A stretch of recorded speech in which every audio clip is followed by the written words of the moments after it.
अस्सलामु अलैकुम वरहमतुल्लाहि वबरकातुहू। भाई ने सवाल किया कि कुछ लोग कहते हैं अजान के दौरान वाशरूम नहीं जाना चाहिए, क्या ये बात सही है? वालेकुम अस्सलाम वरहमतुल्लाहि वबरकातुहू।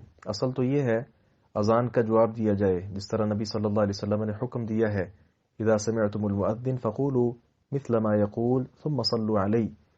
जब मुअज्जिन को सुनो कि वो अजान कह रहा हो तो जिस तरह वो अजान कहता है वैसे उन कलिमात का जवाब दो, फिर मुझ पर दुरूद भेजो। लेकिन एक आदमी है, उसे हाजत है, तो वो बगैर हाजत के वहां खड़ा रहे और पढ़ता रहे, जवाब पढ़ता रहे, ये तो सिर्फ जवाब है। इस सूरत हाल में तो नमाज पढ़ना जायज़ नहीं है जी। इसलिए ये लोगों की बात सही नहीं है। आदमी को हाजत है, वो फौरी तौर पे वाशरूम जाए और अपनी हाजत पूरी कर लेने के बाद अजान का फिर जवाब दे ले, क्योंकि अजान का जवाब देना ज़रूरी है। अस्सलामु अलैकुम वरहमतुल्लाहि वबरकातुहू।